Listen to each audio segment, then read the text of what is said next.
Bismillahirrahmanirrahim. Assalamualaikum warahmatullahi wabarakatuh. Bersama saya ketika ini adalah Profesor Madya Zulkifli Mak Hashim yang merupakan Ketua Laboratori Perkhidmatan Halal Institut Penyelidikan Produk Halal Universiti Putra Malaysia. Assalamualaikum Prof. Waalaikumsalam warahmatullahi wabarakatuh. Baik Prof, di awalnya mungkin Prof dapat jelaskan peranan Prof sendiri dalam isu kontroversi DNA babi dalam coklat Cadbury yang sedang hangat diperkatakan ketika ini. Assalamualaikum warahmatullahi wabarakatuh. Saya dalam hal ini saya sebenarnya tidaklah merupakan satu parti ataupun pihak yang secara langsung terlibat dalam kontroversi yang berlaku hari ini. Saya sebagai ketua di Laboratori Perkhidmatan Halal, saya salah satu daripada perkara yang kita buat adalah untuk menjalankan analisis ke atas produk-produk halal di Laboratori Perkhidmatan Halal, di Institut Perkhidmatan Halal di UPM. Tapi dalam masa yang sama, saya juga adalah pengurusi kepada satu kumpulan kerja teknikal, KKT, Analisis Halal Produk.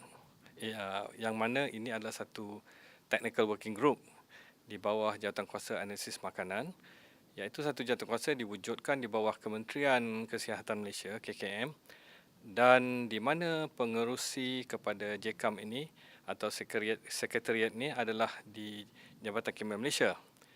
Oleh kerana kami juga terlibat dalam melihat kepada isu-isu marketing halal, terutama dari segi pembangunan produk dan juga untuk membangunkan kaedah atau analisis untuk mendeteksi atau mengesan kepada kehadiran bahan-bahan yang tidak halal ataupun yang mungkin menjadi isu.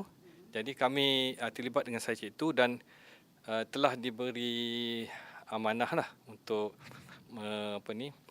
berpartisipasi atau mengambil bahagian untuk melihat, untuk menyelaraskan usaha-usaha yang dilakukan oleh setiap agensi yang menjadi anggota ataupun mewakili kumpulan kerja teknikal ini di bawah Jawatankuasa Analisis Makanan ini, untuk melihat pada kaedah-kaedah yang mana kita boleh gunakan untuk menganalisis produk-produk untuk tujuan halal, ya, sama ada dari segi aspek pensijilan atau yang lain-lain.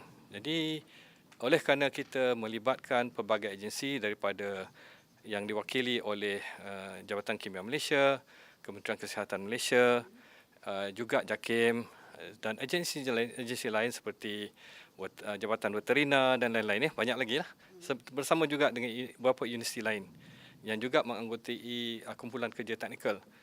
Ini adalah dalam usaha kita untuk akhirnya membangunkan satu, hasrat kami adalah membangunkan satu dikumpulkan ataupun kompendium kata-kata ke setiap metod atau kaedah yang kita gunakan untuk akhirnya nanti digunakan oleh makmal sebagai kaedah-kaedah yang kita boleh gunakan untuk melihat ataupun untuk mengesan mana-mana bahan-bahan yang mungkin daripada unsur-unsur yang tidak dibenarkan mengikut pensijilan halal. Saya dan sehingga setakat ini Prof, masyarakat masih lagi berpolemik tentang isu halal haram coklat Cadbury ini, dan yang mana Kementerian Kesihatan sebelum ini mengesahkan coklat Cadbury ada DNA babi dan kemudian JAKIM tampil mengesahkan ianya halal, tidak ada DNA babi. Jadi dalam soal ini, yang mana satu secara mudah saya kira Prof boleh memperjelaskan yang mana satu yang betul, sama ada KKM ataupun JAKIM sendiri. Dan sehingga hari ini JAKIM tidak mempunyai makmal sendiri. Mungkin Prof boleh jelaskan juga tentang perkara ini. Okay, terima kasih. Saya dalam hal ini kita kena melihat segi peranan agensi-agensi dan usaha mereka untuk memastikan bahawa produk-produk yang ada dalam pasaran itu adalah yang menurut atau mendapati pensijilan atau syarat-syarat pensijilan halal. Yang mana kalau kita lihat dari segi tata cara yang digunakan oleh JAKIM atau prosedur yang digunakan oleh JAKIM yang telah kita tetapkan sebelum ini adalah di mana kalau untuk tujuan keputusan dan sebagainya, JAKIM hanya akan menggunakan keputusan atau hasil uji kaji atau ujian yang dikeluarkan oleh Jabatan Kimia Malaysia. Jadi ini adalah kerana kalau dari segi sejarahnya, Jabatan Kimia Malaysia bagi kaedah-kaedah yang berkaitan dengan analisis halal ni adalah yang telah diakreditasi atau diberikan pengiktirafan oleh pihak-pihak yang bertanggungjawab lah, seperti akreditasi di bawah SAMM atau Skim Akreditasi Makmal Malaysia, yang mana setiap teknik atau kaedah yang dijalankan untuk menganalisis ni mestilah kaedah yang telah diakreditasi ataupun diiktiraf. Jadi dalam hal ini saya juga melihat contohnya usaha yang dilakukan oleh agensi lain seperti Kementerian Kesihatan Malaysia dan juga daripada universiti lain seperti kami, Universiti Putra Malaysia. Usaha ini adalah sebenarnya untuk membantu JAKIM melihat kepada produk-produk yang ada dalam pasaran dan untuk kita bekerjasama dengan JAKIM setelah contohnya kalau adanya bahan-bahan yang dirasakan tidak memenuhi syarat-syarat di bawah pensijalan halal dan sebagainya. Jadi saya lihat itulah yang sebenarnya cuba dilakukan oleh pelbagai agensi. Ya, jadi maknanya kita ini sebenarnya dalam usaha untuk membantu JAKIM untuk memperkukuhkan sistem yang ada dilaksanakan oleh JAKIM dan sebagainya. Jadi ini tidaklah bertujuan sebenarnya apa yang dilakukan oleh agensi-agensi lain ataupun pihak-pihak lain ini sebenarnya dalam satu yang dianggap sebagai menyaingi ke tidak. Tidak. Maknanya apapun pihak yang diberi kuasa atau bidang kuasa dalam hal ini mesti JAKIM.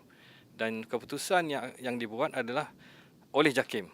Jadi sama ada keputusan ini atau hasil ujian ini dibuat oleh makmal-makmal lain di bawah agensi lain, maka akhirnya dan nanti itu mestilah dilaksanakan semua keputusan itu oleh JAKIM. Ya. Jadi dalam hal ini kita mesti dilihat sebagai menyokong usaha ataupun sistem yang dijalankan oleh JAKIM. Dan saya ingin bertanya, memberi penerangan sikit tentang apa yang keputusan ataupun kaedah-kaedah yang kita cuba bangunkan. Dia bukan hanya terhad kepada kaedah berasaskan DNA, ya, tapi juga kaedah-kaedah yang asas lain seperti asas kimia, contohnya teknik-teknik atau metodologi berasaskan kimia, chemical methods, yang menggunakan peralatan lain seperti liquid chromatography mass spec LCMS atau LCMSMS ataupun HPLC atau GCMS. Ini adalah teknik-teknik yang kita rasa sebagai selain daripada teknik menggunakan DNA, kita juga mesti ada teknik-teknik yang boleh dianggap sebagai complementary techniques bagi kita benar-benar mengesahkan sama ada unsur daripada khinzir itu contohnya adalah betul-betul kita boleh confirm ataupun sahkan. Dan kita pun faham dalam hal ini melalui perbincangan yang kita telah buat sebelum ini, kita tahu bahawa di dalam kita membangunkan setiap teknik ini dan menggunakan pelbagai peralatan atau platform, dia ada kekangan dia dan ada kelebihan dia. Kan? Jadi yang dalam itulah maknanya kita lihat bahawa DNA ni, teknik ni, dia ada kelebihan, dia ada kekangan ataupun limitation dia yang kita kena faham. Bila kita berbincang tentang kehadiran DNA porcine contohnya dalam satu produk, yang penting ialah kita mesti tahu kalau kita katakan telah kesan kehadiran sesuatu unsur atau DNA daripada khinzir ini, kita pun kena selidik macam mana DNA ini boleh masuk ke dalam produk tersebut, ya. Dan inilah dalam hal inilah kita kena melihat dianya dalam satu konteks yang agak menyeluruh. Sebab kalau kita tak boleh melihat macam ambil satu produk akhir dan jumpa dan kita terus buat rumusan, tidak. Kan? Kalau kita lihat dalam kajian forensik ataupun ujian forensik sekalipun, contohnya dalam kes-kes pembunuhan ataupun lain-lain kan, contohnya kita ada kes seperti untuk terlebih dahulu menyiasat daripada evidence yang kita kumpulkan. Contohnya, saya beri contoh, kalau kita kata seseorang itu mengambil satu tisu paper yang mana dia menyapu mulut dia dan ada ludah dia di situ contohnya, kemudian dia buang ke jalan, kan? Dan kemudian lepas itu contohnya ada pula seorang mangsa yang katakan ditikam lah, ya, dalam satu kes kecederaan atau pembunuhan contohnya. Dan dalam masa yang dia cedera itu, mungkin dia lalu ke atas tisu tu, kan? Dan titisan darah dia mungkin jatuh ke atas tisu yang sama, yang mana sebelum itu adanya DNA daripada orang yang membuang tisu tadi.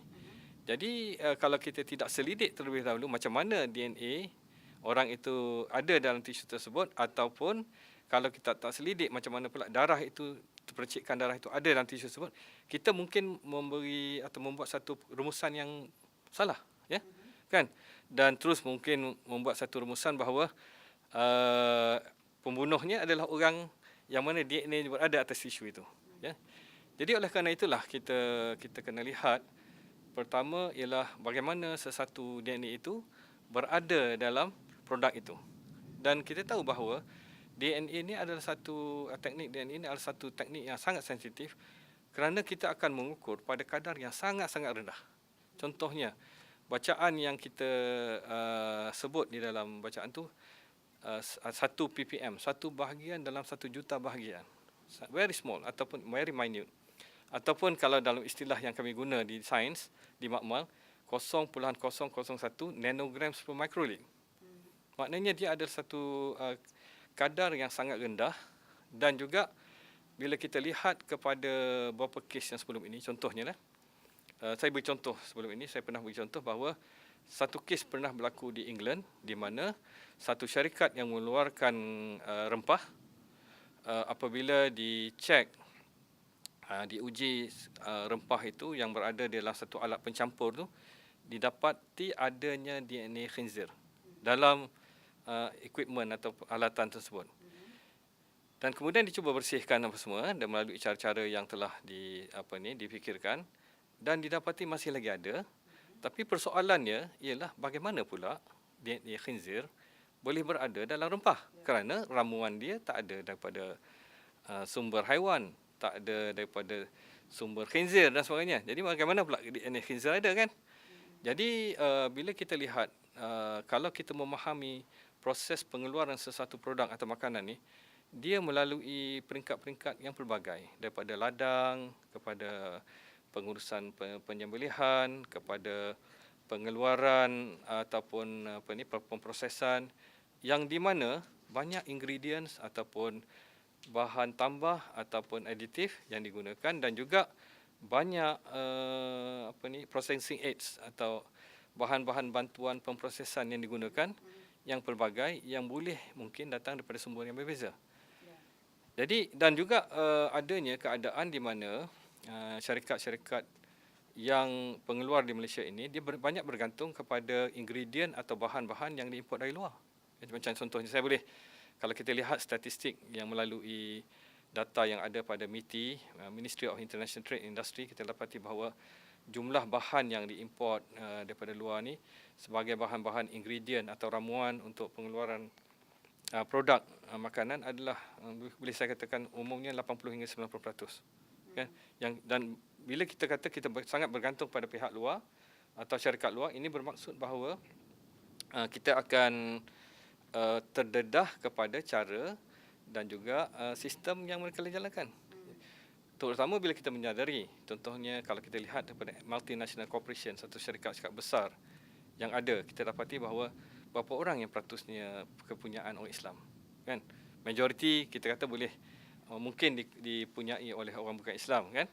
Yang mana kepada mereka untuk menyediakan bahan-bahan yang sebenarnya menurut ataupun memenuhi kehendak keperluan halal ini tidak jadi isu, kerana kalau selagi dianya tidak menjejaskan kesihatan atau keselamatan, ya, kepada pengguna. Jadi dalam hal itulah kita kena faham bahawa maknanya tanpa adanya dedicated line, ada dedicated production line, dan tanpa adanya kesedaran atau kefahaman untuk kita keperluan dari segi perlunya ada bahan-bahan memang bebas daripada unsur-unsur yang diharamkan dalam keperluan halal ni, maka kalau kita tengok itu kemungkinan yang mana bahan-bahan seperti melalui bahan aditif ni boleh masuk ke dalam makanan ni boleh terjadi begitu. Jadi maksud saya tu, ini tidak bermaksud bahawa persepsi ataupun tanggapan bahawa kalau adanya DNA babi semestinya lah telah gunakan unsur atau bahagian daripada babi itu di dalam produk tersebut. Kalau kita faham dari segi DNA ni sendiri adalah satu unsur yang sangat-sangat kecil dan halus yang boleh dipindahkan atau berpindah daripada laluan ataupun sudut-sudut yang pelbagai. Prof, mungkin sedikit lagi saya nak tanya kepada Prof dalam pengesanan DNA babi dalam coklat Cadbury. Apakah sampel yang digunakan oleh KKM, Kementerian Kesihatan Malaysia, sama dengan yang digunakan oleh pihak JAKIM? Merujuk kepada kes yang ada dibincangkan pada hari ini, saya nampak bahawa apa ini adalah apa yang saya ceritakan ini lebih kepada apa yang saya baca dalam media masa lah ya. Jadi saya nampak bahawa contohnya melalui kenyataan yang dibuat oleh wakil daripada agensi yang berkaitan, kita nampak bahawa contohnya sampel-sampel diambil itu di bawah contohnya Kementerian Kesihatan Malaysia adalah sampel-sampel bagi tujuan pemantauan ya, dan tujuan pemantauan, dan ianya adalah berkaitan dengan apa yang saya faham di bawah Akta Makanan dan Peraturan Makanan tahun 85, yang mana ada dua bahagian ataupun dua peraturan yang mengatakan bahawa kalau adanya unsur khinzir atau babi dalam itu, perlulah dilabelkan kan dalam produk tersebut mengandungi unsur khinzir atau babi kan. Yang kedua, dalam hal yang berkaitan dengan halal ini, di bawah peraturan makanan adalah kalau ianya mengandungi arak. Kan, kalau arak ada di dalam satu produk itu, perlulah dilabelkan kan, di bawah label itu arak mengandungi sekian-sekian peratus alkohol. Jadi apa yang saya nampak dilakukan oleh KKM melalui apa yang dilaporkan dalam media massa adalah untuk mengambil beberapa sampel yang ada di pasaran dan untuk melihat sama ada bahan-bahan tadi ada atau tidak mengandungi unsur-unsur yang tadilah, supaya untuk tujuan pelabelan di bawah katakan Peraturan Makanan 85 apa yang saya faham juga daripada apa yang dilakukan oleh JAKIM dalam sistem pensijilan dan pemeriksaan dan audit dan penilaian kepada dokumentasi dan sebagainya dalam permohonan sijil halal ataupun pembaharuan kepada sijil halal ini, juga ada kalanya mengambil sampel daripada kilang, yang diambil daripada kilang yang di mana produk-produk itu dikeluarkan ya. Kalau kita lihat di situ, mungkin dari segi sampel tadi, merujuk pada soalan tadi, mungkin ada perbezaan lah dari sampel ataupun di mana peringkat mana sampel itu diambil ya, dan mungkin itu sedikit perbezaan. Tapi saya faham bahawa dalam hal ini untuk mencapai satu keseragaman dalam kita mendapatkan satu keputusan yang sama atau yang seragam, mungkin untuk masa akan datang sampel-sampel yang diambil itu adalah diambil secara bersepadu, dan di mana sampel yang sama diambil oleh semua agensi ya, sama ada daripada KKM ataupun JAKIM. Saya rasa itulah satu perkara yang orang kata this is the natural thing to do, orang kata this is the natural thing to do, dan this is the most obvious thing to do, supaya saya nampak kalau ini bolehlah kita mengurangkan kemungkinan, the possibility of ketidaksamaan dari segi ujian kan. Kalau hasil keputusan ujian tu, kalau itu there is no doubt atau mengurangkan keraguan dari segi itu ya. Jadi itulah dia punya antara benda yang rasa boleh dipikirkan untuk untuk masa akan datang. Mungkin sedikit lagi Prof ya, pihak JAKIM hari ini dikecam begitu hebat sekali memandangkan mereka yang bertanggungjawab memantau dan juga memberi sijil halal. Jadi menurut pandangan Prof, bagaimana perlu dikekalkan untuk memulihkan reputasi JAKIM, kerana saya kira sedikit sebanyak sudah tercalar ya reputasi pihak JAKIM sendiri. Dalam hal ini saya rasa saya suka melihat isu ini dari segi sudut yang positif ya. Apa yang telah berlaku dan apa yang saya telah ikuti dalam media massa dan media sosial, saya nampak bahawa tahap kesedaran dan kefahaman masyarakat kita masih lagi perlu ada penambahbaikan. It needs to be improved, kan? Kerana contohnya kenyataan-kenyataan yang terdahulu mengatakan bahawa mereka yang telah memakan bahan-bahan yang telah dicemari oleh khinzir ini perlu cuci darah lah dan sebagainya lah, ya. Dan saya rasa itu mungkin memberi satu gambaran kita bahawa tahap kefahaman masyarakat kepada hal ini mungkin belum sampai kepada apa yang kita harapkan. Dan saya pernah menyebut bahawa saya melihat ini sebagai satu opportunity atau peluang kepada JAKIM terutamanya untuk pergi ke masyarakat untuk educate ataupun mendidik masyarakat supaya konsep halal dan fahaman halal sebenarnya boleh difahami oleh setiap peringkat masyarakat. Dan supaya bila ada sesuatu isu yang timbul itu, contohnya ya, tadi bila katakan ujian ini mengatakan bahawa adanya DNA khinzir terdapat dalam produk. Jadi kita boleh terangkan ya dalam konteks mana kita boleh fahami keputusan ini dan kita akan mengambil tindakan yang sepatutnya bagi menyelesaikan masalah ini. Sebab apa yang penting ialah kalau masyarakat faham dan tahu, jadi tindakan-tindakan yang mereka mungkin akan ambil tu tidaklah yang mungkin tidak selari dengan sepatutnya yang kita inginkan untuk menyelesaikan masalah. Ya, kata. Jadi maksud saya itu, saya lihat ini sebagai satu peluang dan saya lihat ini sebagai satu perkara yang opportunity saya kata tadi untuk kita pergi kepada, atau JAKIM khususnya pergi kepada masyarakat, didik supaya masyarakat boleh mendapat kefahaman yang betul lah terhadap isu ini dan supaya dalam hal ini juga boleh membantu pihak-pihak yang mempunyai yang berwajib atau yang ada kuasa untuk melihatkan ataupun untuk menyelesaikan masalah ni. Dan saya perlu rasa tekankan juga di sini.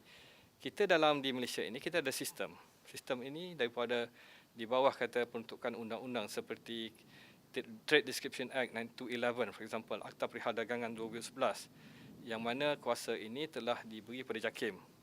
Dan JAKIM telah mewujudkan sistem yang mana mereka boleh ada sistem pensijilan yang mana melibatkan penilaian dari segi dokumentasi, proses, pemeriksaan premis, environment atau sekitaran dan sebagainya. Ini adalah satu yang kita mesti mempunyai keyakinan lah bahawa bila kita dah serahkan tanggungjawab ini kepada JAKIM, JAKIM melaksanakan perkara ini dengan sebaik mungkin, kan? Kerana JAKIM juga disokong oleh pihak-pihak seperti kami, kan, daripada universiti, daripada agensi lain, bagi memantapkan sistem ataupun prosedur yang dilaksanakan oleh JAKIM. Jadi kita tak nampaklah maknanya kalau saya pun sendiri dari segi kalau dari universiti ataupun dari makmal, kalau adanya masalah timbul, kita kata oh JAKIM salah. Tidak, ya. Maknanya kita juga mesti rasa bahawa kita juga bertanggungjawab untuk membetulkan keadaan, untuk memberi penerangan yang sepatutnya supaya bila kita beri maklumat itu yang tepat kepada masyarakat dan tidak disalah anggap. Dan untuk waktu seminggu 2 ni Prof, Prof ada makan coklat Cadbury? Saya. Itu satu soalan yang saya hari itu bila katakan jawatan kuasa JAKIM tidak mengatakan tunggu dulu kita buat analisis ke atas produk, kan. Jadi saya pun kita tawakuf dulu, kita tengok hasil ujian yang dilakukan oleh Jabatan Kimia Malaysia. Jadi lepas itu saya pun tak ada masalah lah. Pasal apa? Itu adalah sistem yang kita sendiri bangunkan dan kita mesti percaya kepada sistem yang kita bangunkan dan kalau tidak kita tak percaya pada diri kita sendiri. Ya. Saya baik. Prof, mungkin di hujungnya Prof ya, nasihat Prof kepada ahli masyarakat dan juga pihak yang terbabit sendiri supaya isu ataupun perkara ini tidak lagi berulang dan memerlukan masyarakat memahami tentang isu sebegini. Saya rasa dalam kita menangani isu dan maklumat yang sampai kepada kita, yang sepatutnya kita buat adalah balik ke merujuk pada pihak yang telah diberi tanggungjawab dan mendapatkan penerangan ataupun informasi yang betul lah, ya, supaya kita tidak bertindak di atas satu landasan yang salah. Kerana kita tahu bahawa JAKIM adalah pihak yang telah diberi tanggungjawab, ya, untuk perkara yang berkaitan dengan halal, sijil halal dan sebagainya. Kita juga saya melihat kepada peranan agensi-agensi lain adalah juga dalam rangka untuk menyokong JAKIM untuk melaksanakan pemantauan ke atas produk, untuk membantu dalam menganalisis produk-produk kan, yang kita kemudian beri pada JAKIM untuk JAKIM menilai dan melihat supaya tindakan yang sepatutnya boleh diambil. Jadi saya rasa ini perlu kepada kerjasama ataupun collaboration oleh setiap pihak dan tidak hanya kepada agensi yang terlibat seperti contohnya JAKIM di bawah Jabatan Perdana Menteri ataupun Kementerian Kesihatan Malaysia dan Standards Malaysia dan sebagainya, tapi juga yang lain yang mungkin ada interest ataupun kepentingan dalam hal ini. Jadi dia perlukan kerjasama oleh semua pihak. Jadi dengan cara yang demikianlah kita boleh mengukuhkan sistem yang sedia ada. Sebab kalau saya nak sebutlah kata contohnya dari si makmal. Bila kita lakukan ataupun bangunkan kaedah-kaedah yang ada sekarang, kita adalah boleh dikira sebagai pioneers, peneraju dalam membangunkan hal ini. Negara-negara yang tidak buat begitu. Di Eropah tidak buat. Kan? Jadi kita daripada ahli sains, daripada ahli agama dan sebagainya, memang bila kita buat ini kita adalah peneraju dalam menerajui pemikiran ini, inisiatif ini, dan saya rasa ini adalah satu perkara yang baru yang mana dirantau di negara kita lah. Sebab kita memang mempunyai agenda ataupun hasrat untuk menjadikan Malaysia sebagai hub halal global kan. Jadi mungkin dalam kita cuba untuk membangunkan agenda halal ini bagi Malaysia, ada masa kita terjatuh, tersungkur kan. Tapi kita bangun balik, kita kukuhkan, kita move forward. Dengan cara inilah kita boleh daripada ini, kita belajar. So then we come out with a better system. We can come out with a better system so that we can improve. I think I look at it lebih sebagai satu perkara yang positif because we have to move on. Yeah? And we can be a good example to the world. Not only for this untuk rantau ini tetapi untuk dunia sendiri. Terima kasih, Prof. Terima kasih kembali. Itu saja temu bual saya bersama dengan yang berbahagia Profesor Madya Zulkifli Mak Hashim, Ketua Laboratory Perkhidmatan Halal Universiti Penyelidikan Produk Halal Universiti Putra Malaysia. Sehingga bertemu lagi. Assalamualaikum.